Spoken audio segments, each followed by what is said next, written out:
I served during the Reagan campaign with people like Jack Kemp and Art Laffer. Ronald Reagan. Ronald Reagan. Ronald Reagan. Ronald Reagan. Ronald Reagan. President Reagan. President Reagan. President Reagan. Ronald Reagan. I'm with President Reagan.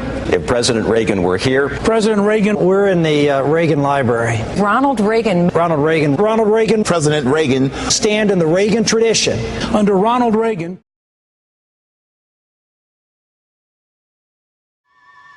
George. Yes, Mac.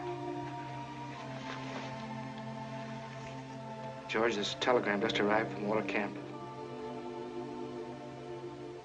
You've been named fullback on his All-American team. NBC News now makes its projection. It is, in truth, a Reagan-Republican landslide. The time is now, my fellow Americans, to recapture our destiny. Together, let us make this a new beginning.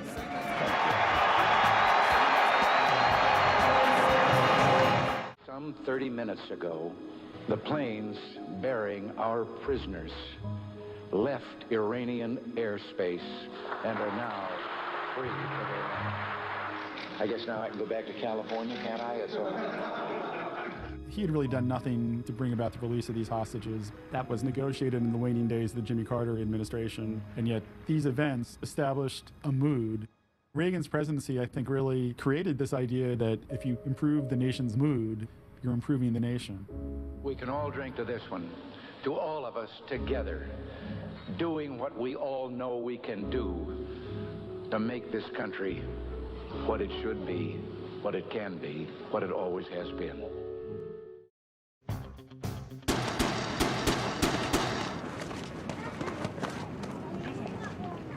There was an attempt on President Reagan's life in March, shortly after we took power. I've just reported that the president was not hit. Has that been confirmed? This was really a defining event of his early presidency. He was wounded. My God, the president was hit. You know, for a few hours, people didn't know if Reagan was going to live or die. The surgeons said that his last remark before he underwent anesthesia was he wanted to make sure that all of them were Republicans. They said that today everyone is a Republican. The assassination attempt on President Reagan was one of the major factors in his becoming a popular president. I said back then, it's very hard to find the, actually, let me start over. One, I didn't say it. Nobody, every network's looked for it and none can find it. It was never said. Economics. And that's how candidate George Bush described candidate Ronald Reagan's policy during the 1980 presidential primaries. What I'm saying is that this type of what I call a voodoo economic policy, it's just an... Draw your curve for me and explain how it works. Sure.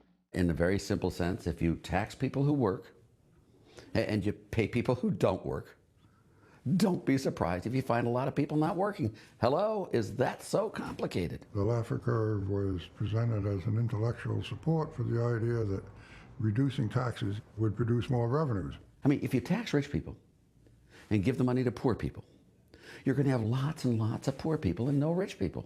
And that was, I think, considered by most people a pretty extreme interpretation of The essence of Reaganomics was a massive transfer of wealth towards the rich and away from the poor. The Reagan administration, by cutting taxes overwhelmingly for the wealthiest and the corporations, set in motion arguably the single greatest government-led transfer of wealth in history and in the direction of the top 2% of the. This week, America became a detonation for the first time since the First World War. Unemployment at 9%. America is struggling through the worst recession. Reaganomics is based on this notion of so-called trickle-down economics, that cutting taxes for the wealthiest Americans benefits everybody. Trickle-down economics is if you feed the horse enough oats, the sparrow will survive on the highway. If you make rich people rich enough, they'll put crumbs to their servants. The truth of the matter is that's not what happens. Although they do get jobs and they do expand. By lowering tax rates, you bring people into the labor force, and you create a lot of new wealth. And you make the poor rich, which isn't that the dream? Reagan's policies were obviously very good for relatively wealthy people. The people at the top do well and benefits trickle down. Of course, there is a bit of a hint in that term, trickle. It's not flood down economics, it's trickle down. It means you don't get a lot coming down to the middle class and to people below that. And that, of course, is the key theme of the past 30 years, which should be laid at Ronald Reagan's door, which is the middle class got squeezed. Compromising principles, you don't want to ask anybody to do that. That's who they are as their core being. But you know, your idol, as I've read anyway, was Ronald Reagan. And he compromised. He never compromised his principles. Well, he raised taxes, and it was one of his principles not to raise taxes. Well, he also cut taxes. But he did compromise. Well, that's not true, and I don't want to let that stand. And at that point, Cantor's press secretary interrupted, yelling from off camera that what I was saying wasn't true. My fellow Americans, there seemed to be some difficulty accepting the fact that even though Ronald Reagan cut taxes, he also pushed through several tax increases, including one in 1982 during a recession. Make no mistake about it. This whole package is a compromise. I'm sure there's one department you've been waiting for me to mention, the Department of Defense. It's the only department in our entire program that will actually be increased over the present budgeted figure. The cuts were only in relation to social spending, education, welfare, food stamps, that sort of thing. Enormous increases in military spending. Remember that American strategy during the Cold War, dating back to the Eisenhower administration in the 1950s, was basically a long stalemate. No one's going to engage in nuclear war. It seems like the Cold War is permanent. Reagan's view is that the Cold War isn't permanent, that it can end. And how does the Cold War end? We win, they lose. In March of 1983, without consulting the broad scientific or defense community, Ronald Reagan launched Star Wars. I call upon the scientific community, those who gave us nuclear weapons, to turn their great talents now to the cause of mankind and world peace, to give us the means of rendering these nuclear weapons impotent and obsolete. In the CIA back in the 70s, who were seeing signs of the Soviets in decline. They were having economic problems. They were falling way behind in terms of technology, in terms of where the West was going. From the beginning of the Reagan years, they had this huge concern about Central America because they saw the Soviet Union as trying to create a beachhead inside places like Nicaragua, El Salvador, and Guatemala. So the Reagan administration organized a group called the Contras. The CIA under Reagan helps fund it, going into Nicaragua, carrying out a number of atrocities against the Nicaraguan people. So the United States put itself in a position of supporting a very ruthless group. But the Reagan presentation of the Contras was, these are heroes, freedom fighters. They are the moral equal of our founding fathers. We cannot turn away from them. And that was obviously not true. The Contras were assassinating people, obviously corrupt. They were violating human rights. So Congress cut off the aid. First, let me say I take full responsibility for my own actions and for those of my administration. As angry as I may be about activities undertaken without my knowledge, I am still accountable for those activities. As disappointed as I may be in some who served me, I am still the one who must answer to the American people for this behavior. And as personally distasteful as I find secret bank accounts and diverted funds, well, as the Navy would say, this happened on my watch. They take about 30 minutes to reach their target. So do theirs, right? That's a warning, SSB. All confidence is high, I repeat.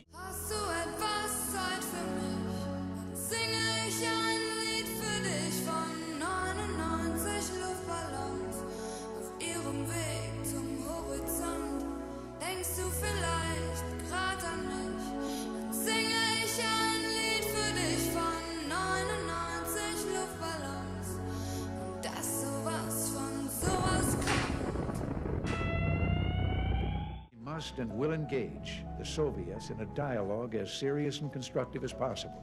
I see him right there turning the corner rhetorically.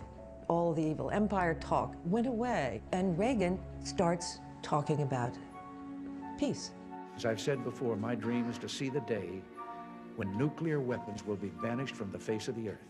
During Reagan's first term, there were a series of 3 old presidents of the Soviet Union, Brezhnev, Chernenko, and Andropov, all of whom died in short order. And then along came Gorbachev. Mikhail Gorbachev was a reformer. Ronald Reagan believed that Gorbachev was someone he could do business with. Reagan proceeds into diplomacy with Gorbachev, into summits with Gorbachev, into arms control agreements with Gorbachev. This is the beginning of our work, says Mr. Gorbachev. Mr. Gorbachev, tear down this wall. Over the years since 1961 in the West have urged that that wall be torn down. But the one I think that people remember the most at this moment, and who's going to get a lot of credit for helping bring this moment about, is former President Ronald Reagan. Question for you. Yes. You worked for Ronald Reagan.